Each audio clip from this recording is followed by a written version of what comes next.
Hi everyone, I'm Joseph from Namsan University and welcome back to my online class. This class's name is the Beauty Industry Trend and Marketing. Okay, this is the third time of today's lecture. Last two classes we have studied about the uh, how how our trends are created, our trends are born, and the formation of trends and trend cycles. And especially last classes we have studied about the K-beauty, especially the 2013 to 2016. This time Chinese the Chinese people, a lot of Chinese people love to K beauty and love to buy the Korean K beauty cosmetic skincare product. So the rise of Daigou distribution is a very important phenomenon to understand the history of K beauty. So the rapid growth of Chinese tourist consumption also contribute to the rise of Daigou, or Chinese purchasing agent and professional personal shoppers. So a lot of Daigous they bought a lot of the KB products, especially uh, the one Daigo person um, purchases a lot of skincare and so many mask packs and skincare cream and cushions. So this picture is the Daiga's dye, the picture of a dye. So a lot of Chinese Daigas bought the bought cosmetic products in Myeongdong and duty free shop, and and then they sell and they sold so they sold what they had bought in Korea.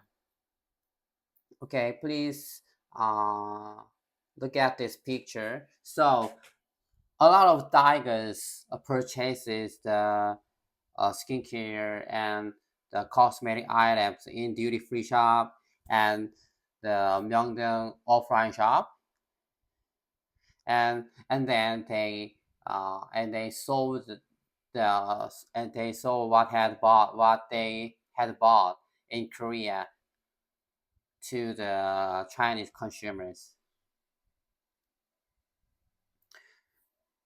Okay, so the Korean cosmetic companies uh, also concentrate on the Chinese market, uh, the especially the focus on the Daig and the Chinese influencers. So Korean cosmetic companies also began increasing their local production capacity in China and expanding their local distribution networks.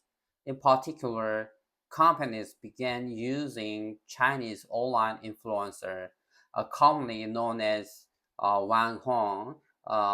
The Chinese the Chinese influencer, and especially SNS, they call them the Wan Hong, to conduct localized advertising and marketing campaigns. So this is a picture of Wan Hong is selling the Korean cosmetic products, especially the SNS social networks. They also began selling their products directly through Chinese online shopping platforms. In other words, Korean cosmetic companies were no longer simply exporting products from Korea. They they are focused on making uh, they are concentrating on making a cosmetic, especially for only Wang Hong, the Chinese influencers. This is, as you see, this is a picture of the Wang Hong, uh, who is selling the cosmetic products. They they sold a lot of skincare products, and uh, they sold so many items and a variety of skincare. Also, they sold a fashion item and electronic items. So Wangon is a very strong. Wangon has a very strong power to handle the Korea companies, especially the Korean skincare companies. They were increasingly pursuing a strategy of localization. Korean cosmetic eventually became the second largest source of imported cosmetic in China. As the Chinese economy continued to grow and the potential of Chinese beauty market appears enormous, few people expected the growth of K-beauty in China to come to an end anytime soon. So a lot of K-beauty cosmetic K-beauty companies and K-beauty companies thought that the Chinese economy and the Chinese purchasing power of cosmetic is continuing is continue to grow, but as you as you see as you know that the uh, the boom of and the growth of Chinese market is is became faded. So from 2016 to 2024, uh, there there is a dramatical changes in K beauty market. So these periods means that growth in the U.S., Japan, and Europe. As I told you, the Chinese market closed its door. Uh, many uh, many Chinese people and a Korea cosmetic company thought that the the growth of uh, the uh, Chinese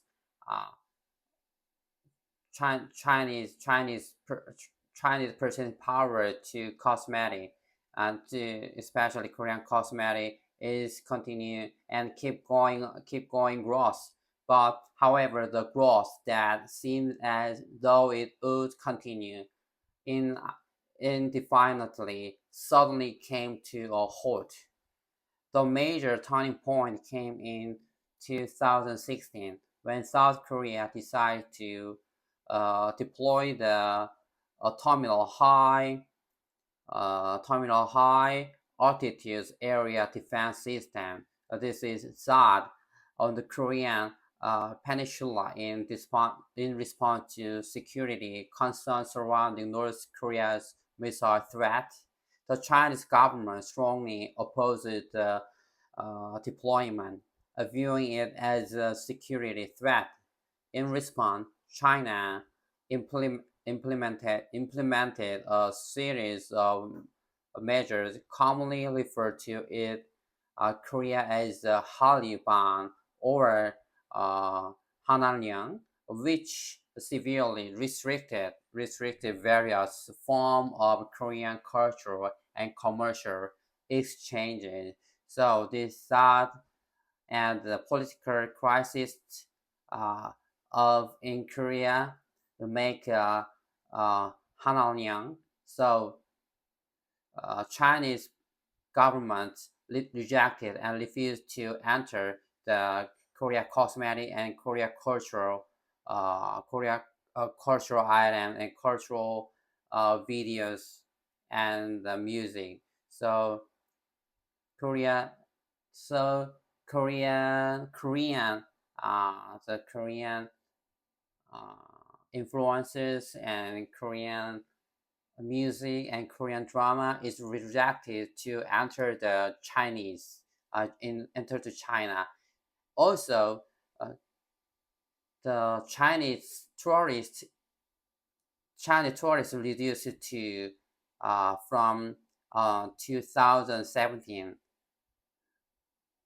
As you can see, the tourist uh, the Chinese tourists to Korea uh, reduces about decreases about 50% from 60 from 56 uh, from 5 560,000 to about 30,000 about to uh, 300,000 Chinese tourists. So the Chinese tourist decreases about 50%.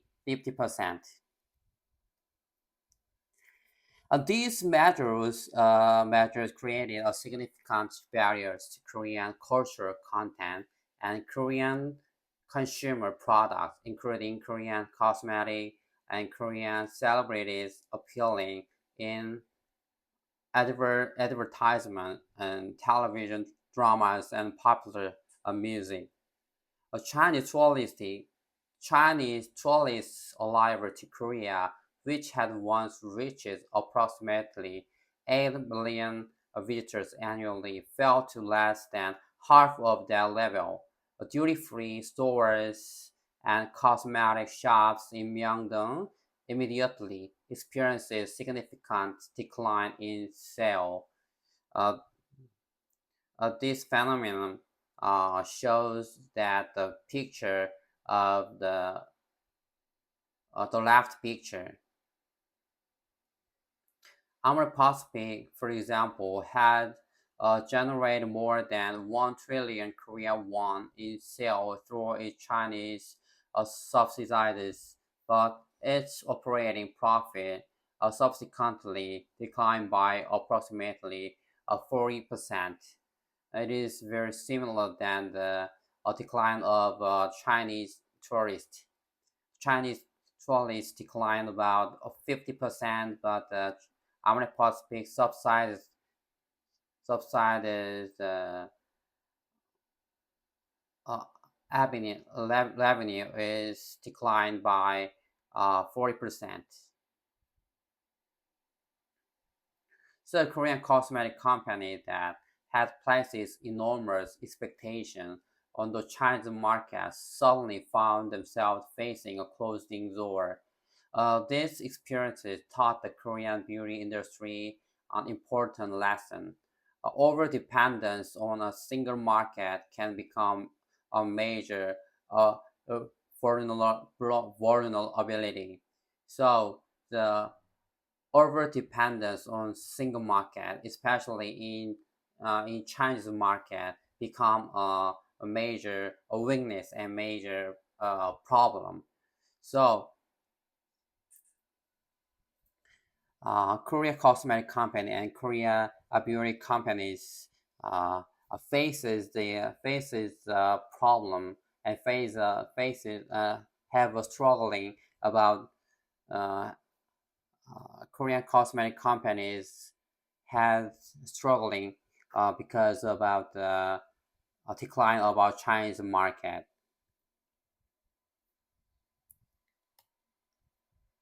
But as you can see the picture, the Korea cosmetic companies uh, found a new way to export the other nations and the other countries. So eventually, the 20 2025 2025 uh, the first the first number one company in export the Korean cosmetic is the US.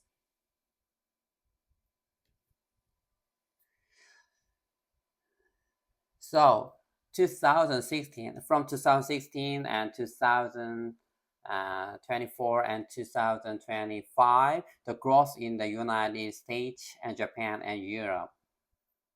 However, Korean cosmetic companies did not simply give up in front of the closed Chinese market.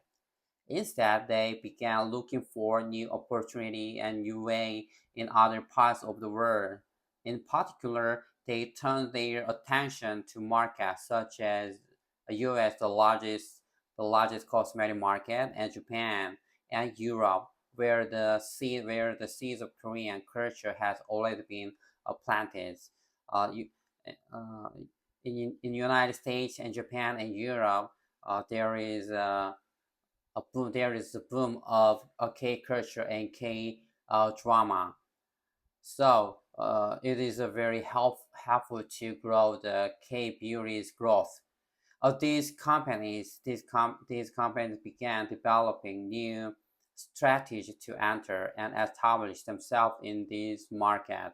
As a result, beginning late 2016, major U.S. beauty retailers such as Sephora and Ulta Beauty began creating a dedicated K-beauty skincare zone.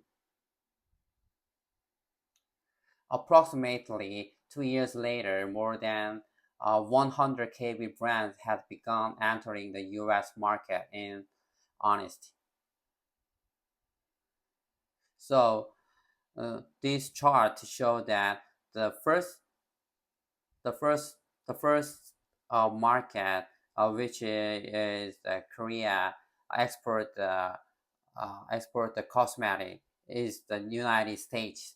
So number one is United States, and number two is the China, and number three is Japan, and number four is Hong Kong, and the five number five is Vietnam.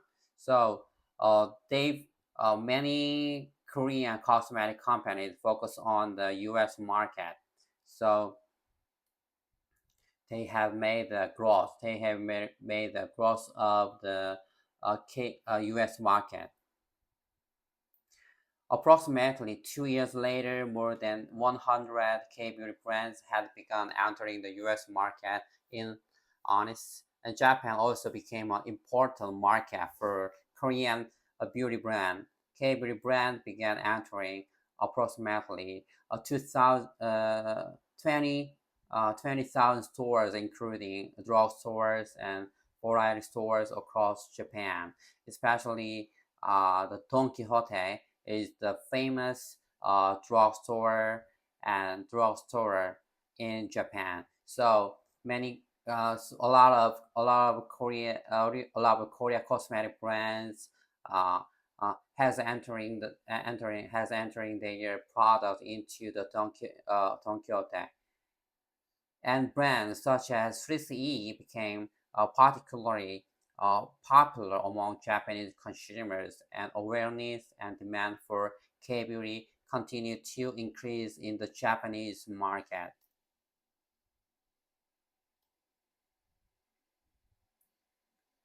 As you can see, the US Sephora and Europe Sephora, and especially Douglas in Germany. So the Korean cosmetic companies also began expanding their sales to Europe and US.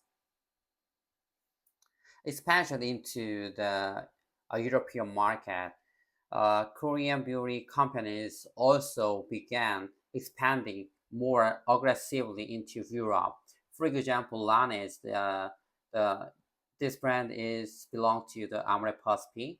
The Laneige, the global premium brand of Amour Paspi, began entering Sephora stores across Europe in 2019. The brand expanded into approximately 18 Europe countries, including France, Russia, Spain, and Italy, with its product being sold through approximately 800 Sephora stores. Especially the Europe is the origin country and origin area of the cosmetic. So it is very meaningful phenomenon to enter the Korean cosmetic into the Europe cosmetic market. This mark an important opportunity for K-beauty to enter a European market and gain recognition among European customers. Europe has traditionally been one of the strongest and most competitive market in the global beauty industry. Therefore, the successful entry of Korean beauty brand into Europe was particularly significant. Following the success of major Korean brand, many Korean indie beauty brand, it's like Joseon Minyo, Joseon, the Beauty of Joseon, and Toriden and AHC also began entering a European market. At first, it seemed extremely difficult for Korean brand to gain recognition and generate sales among European customers who had traditionally shown strong loyalty to established European beauty brand. However, Korean brand gradually gained a foothold in the European market by emphasizing two major competitive advantages. The first is high product quality, and the second is the competitive pricing. So, because of high product quality and competitive pricing, a lot of European customers recognizes the K beauty's power. This demonstrated that K beauty could compete not only in emerging market but also in major beauty market where consumers already have strong preference for established local and European brand. Ultimately, K-beauty's expansion into the United States, Japan, and Europe demonstrated that the Korean beauty industry could move beyond its uh, dependence on the Chinese market and establish itself as a global beauty industry player. So this phenomenon is very meaningful. Also, in these days, and now the many Korean cosmetic companies and Korea cosmetic brands began to expanding their products into Europe and U.S. and Japan, and especially the South America and Mexico and Brazil and Argentina. Okay, this time we have studied about the history of K beauty, especially the uh, 26 from 2016 and to 2024. This time is uh, new new start of K beauty because of the growth in the United States and Japan and Europe. Before before the from 2013 to 2015 is a very meaningful and period because of the growth of the Chinese market.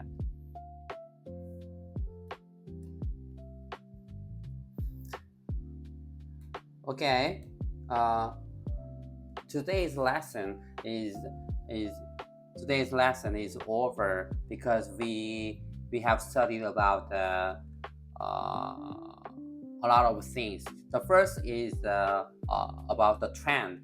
We have studied about how to make a trend and how the trends are created, and trend cycles. And trend cycle is consists of five parts, and uh, key and the key point and key forces of the trend trend trend transformation And lastly, we have studied about the history of K-beauty.